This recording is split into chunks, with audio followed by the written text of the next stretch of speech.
down to the ground, that faith shines brightest and comes to our rescue. As a nation, we must have faith in India's resilience and capacity to overcome all odds. COVID-19, a virus of the size of 0.12 microns, has crippled the global economy with more than 300,000 dead and economic activity across the world stalled. Once again, central banks have to answer the call to the front line in defense of the economy. The recent release of macroeconomic data that for the first time revealed the damage wrought by COVID-19 brought forward the need for an off-cycle meeting of the Monetary Policy Committee, that is the MPC, in lieu of the earlier scheduled meeting between June 3rd to 5th, 2020.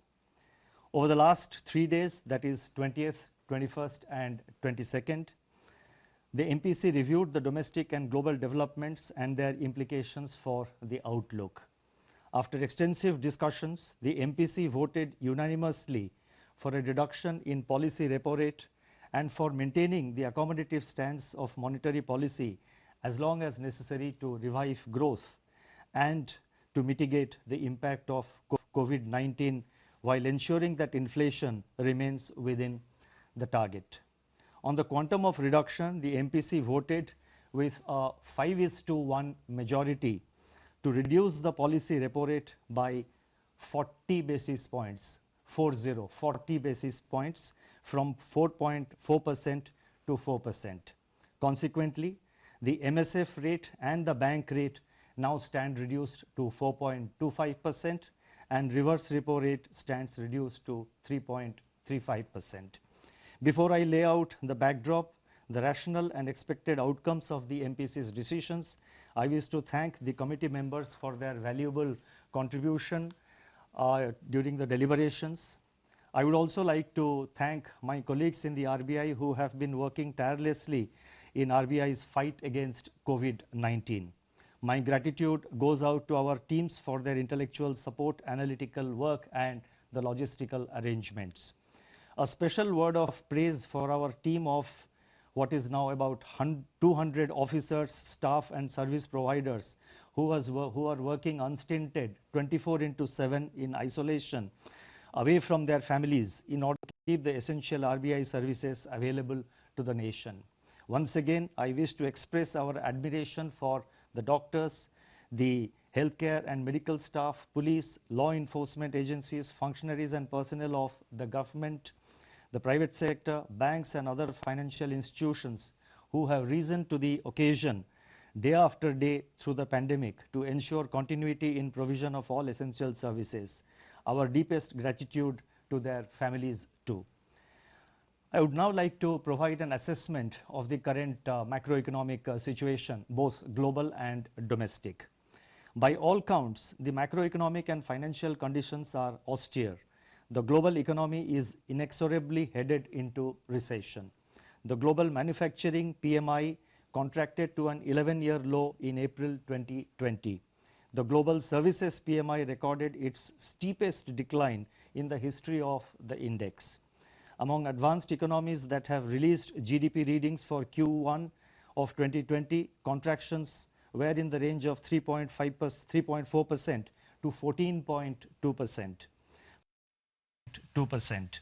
For emerging market economies, the growth rate ranged between 2.9% and minus 6.8%. Additional pressures in the form of capital outflows and asset price volatility from the bouts of turbulence afflicting financial markets. The plunge in crude prices has dried up budgetary revenues for oil exporters. On the other hand, oil importers have been denied terms of trade gains by the crushing blow to demand delivered by the pandemic. According to the UNCTAD, the value of global trade contracted by 3% in Q1. The volume of world trade can shrink by 13 to 32% in the current year as projected by the WTO. Global financial markets have calmed after a turbulent period in March and volatility has ebbed, but markets have generally been disconnected from the developments in the real economy. relatively unsung global policy response by central banks and governments has been unprecedented. Let me now turn to the domestic developments. Domestic economic activity has been impacted severely by the 2 months lockdown.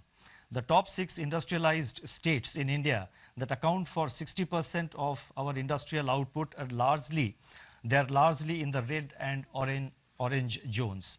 High frequency indicators point to a collapse in demand beginning in March 2020 across both urban and rural segments. Electricity and petroleum consumption, which are indicators of day-to-day demand, have plunged into steep declines. The double whammy in terms of losses of both demand and production has in turn taken its toll on fiscal revenues.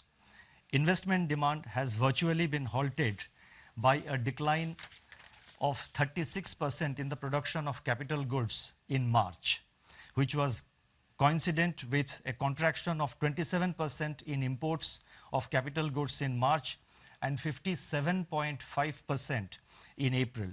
This is also evident in a fall of 91% in finished steel consumption in April and 25% shrinkage in cement production during March.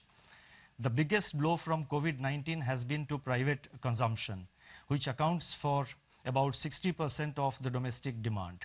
The production of consumer durables fell by 33% in March 2020, accompanied by a 16% decline in output of non-durables.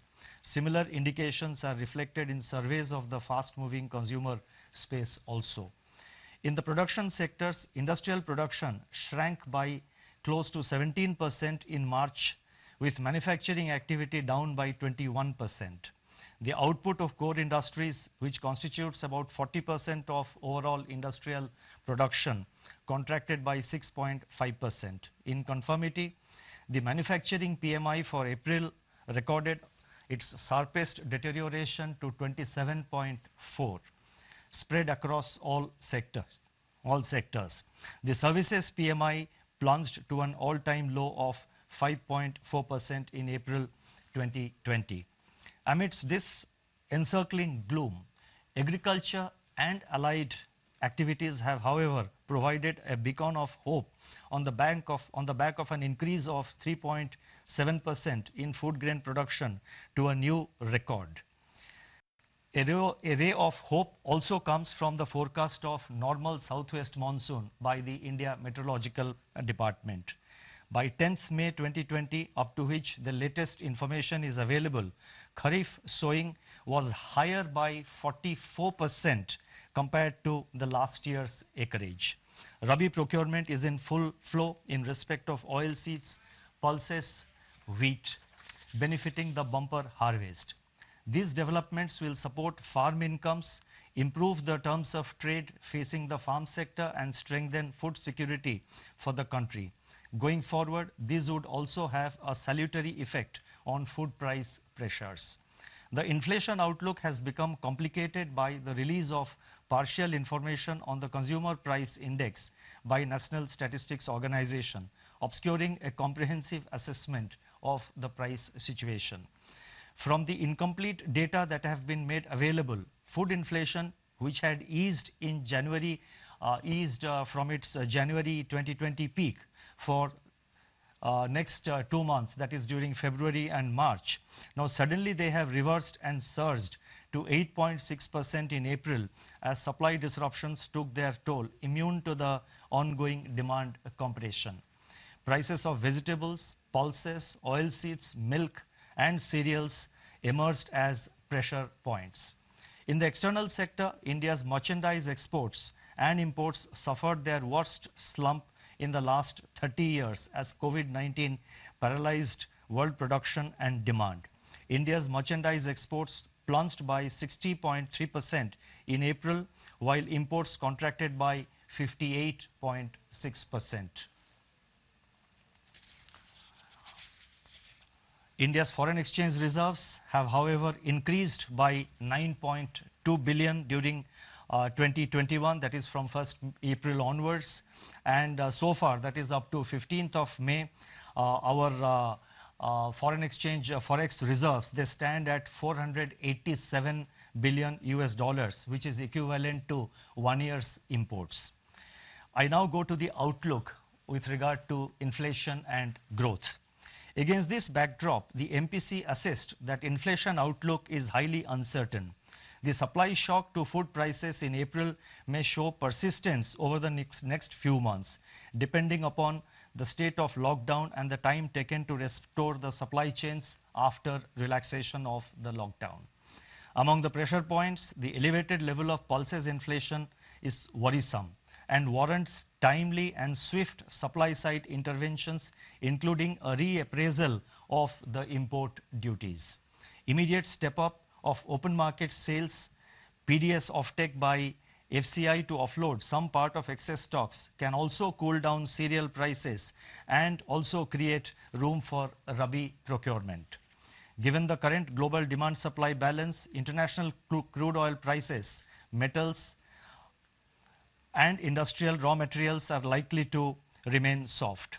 This would ease input costs for domestic firms. Deficient demand may hold down pressure on core inflation, although persisting supply dislocations impart uncertainty to their near-term outlook. Much will depend on the shape of the recovery after COVID-19. Accordingly, the MPC is of the view that headline inflation may remain firm in the first half of 2020, but should ease in the second half, aided also by favorable base effects. By Q3 and Q4 of the current financial year, it is expected that the headline inflation will fall below the target of 4%. Thus, the MPC's forward guidance on inflation is directional rather than in terms of levels. Going forward, as and when more data are available, it should be possible to estimate the path of inflation with greater certainty. It is in the growth outlook that MPC judged the risks to be the gravest.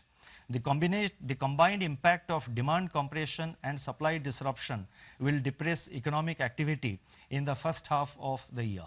Assuming that economic activity gets restored in a phased manner, especially in the second half of this year, and taking into consideration favorable base effects, it is expected that the combination of fiscal, monetary and administrative measures being currently undertaken both by the government and the RBI would create conditions for a gradual revival